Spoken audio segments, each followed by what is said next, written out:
बीजगुणन विधि से दो चर वाले रैखिक समीकरण को सॉल्व करने वाला सवाल बोर्ड परीक्षा में 2 अंक में पूछे जाते हैं। तो आइए आज के इस वीडियो में दो चर वाले रैखिक समीकरण को बीजगुणन विधि से कैसे सॉल्व करते हैं बिल्कुल जीरो लेवल से समझते हैं। क्वेश्चन में दो समीकरण दिया गया है जिसको आपको बीजगुणन विधि से सॉल्व करना है। तो इसमें आपको सबसे पहले करना क्या है, जो भी समीकरण दिया गया है उसको लिख लेंगे। तो 2x + y और यहाँ पर ध्यान देना है बराबर के उस साइड में जो भी नंबर रहे उसको बराबर के एक तरफ कर लेंगे। तो 5 को बराबर के इस साइड लाएंगे तो माइनस में 5, अब बराबर में 0 बच जाएगा। इसको मान लेंगे समीकरण 1। अब फिर दूसरा समीकरण क्या है, 3x + 2y और देखिए यहाँ पर बराबर में 8 को इधर ले आएंगे तो माइनस में 8 बराबर में 0 हो जाएगा। इसको मान लेंगे समीकरण 2।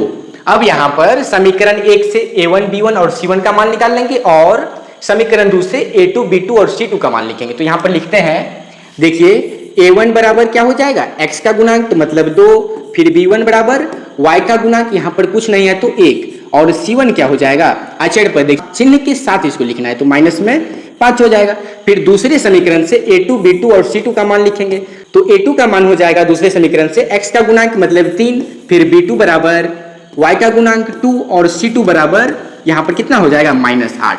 अब इसको सॉल्व करने के लिए बीजगुणन का एक सिंपल सा फॉर्मूला होता है जिसको आपको लिख लेना है। तो यहाँ पर लिखेंगे वज्रगुणन सूत्र से। क्या लिखेंगे, वज्रगुणन सूत्र से। देखिए वज्रगुणन का सूत्र क्या होता है, वज्रगुणन का सूत्र होता है x बटा b1 c2 माइनस में b2 c1 फिर बराबर में y बटा c1 a2 माइनस में c2 a1 और फिर बराबर में होता है 1 बटा a1 b2 और माइनस में a2 b1 होता है। अब यहाँ पर आपको बारी बारी से सबका वैल्यू रख के x और y का वैल्यू फाइंड करना है। देखिए यहाँ पर क्या करेंगे, बराबर में लिखेंगे x बटा b1 c2 मतलब b1 कितना है 1 और c2 कितना है -8। तो यहाँ पर लिखेंगे 1 गुने -8, कितना लिखेंगे 1 गुने -8।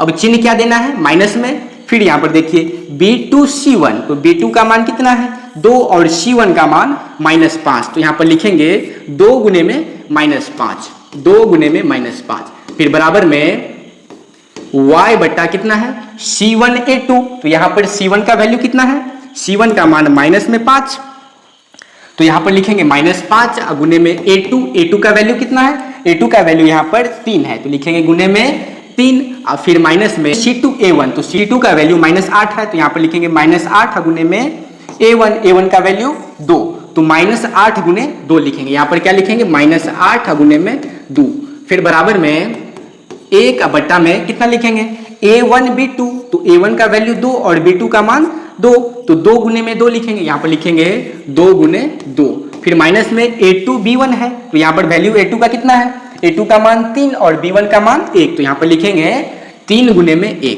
अब यहाँ से सिंपल सा कैलकुलेशन करेंगे तो क्या हो जाएगा, x बट्टा में 1 को -8 से गुना करने पे -8 फिर -2 गुने में -5 तो कितना हो जाएगा +10 फिर बराबर में y बट्टा कितना हो जाएगा -5 को 3 से गुना करने पे -15 फिर माइनस प्लस 8 दूना 16 फिर बराबर में क्या हो जाएगा 1 बट्टा में 2 दूनी 4 फिर माइनस में 3 को 1 से गुना करेंगे तो 3 ही हो जाएगा। फिर अगला स्टेप में x बट्टा में -8 और +10 कितना हो जाएगा घट के 2 हो जाएगा। फिर बराबर में y बट्टा -15 और +16 को प्लस माइनस घटाने पे 1 फिर बराबर में 1 बट्टा 1। अब यहाँ से x और y का वैल्यू निकालने के लिए क्या करेंगे, देखिए x का वैल्यू निकालने के लिए पहले पद को तीसरे पद के बराबर करना है पर तो यहाँ पर क्या लिखेंगे x बट्टा 2 बराबर में कितना, तीसरा पद है 1 बट्टा 1। अब यहाँ पर क्रॉस मल्टीप्लाई करेंगे तो x को 1 से करने पे x फिर बराबर में 2 को 1 से करेंगे तो 2 हो जाएगा। तो इस समीकरण का x का वैल्यू कितना हो जाएगा x बराबर 2। अब जब y की बारी आती है तो y का मान निकालने के लिए सेम प्रोसेस, इसको भी तीसरे टर्म के बराबर करेंगे तो यहाँ पर लिखेंगे y बट्टा 1 बराबर में 1 बट्टा 1। जब इसको क्रॉस मल्टीप्लाई करेंगे तो y को 1 से करने पे y और 1 को 1 से गुना करेंगे तो 1 हो जाएगा। तो y बराबर क्या हो जाएगा 1। तो इस सवाल को सॉल्व करने के लिए सबसे पहले आपको ये फॉर्मूला पता होनी चाहिए और a1 b1 c1 का मान कैसे लिखते हैं यहाँ से आपको पता कर लेना है। तो इस तरह से दो चर वाले रैखिक समीकरण को बीजगुणन विधि से सॉल्व करते हैं। उम्मीद करता हूं कि ये प्रश्न आपको बहुत ही अच्छे तरीके से समझ में आ गए होंगे। तो इसी तरह के और भी मैथ का सवाल सीखने के लिए हमारे इस चैनल को सब्सक्राइब जरूर करें और अपने दोस्तों के साथ इस वीडियो को शेयर जरूर करें।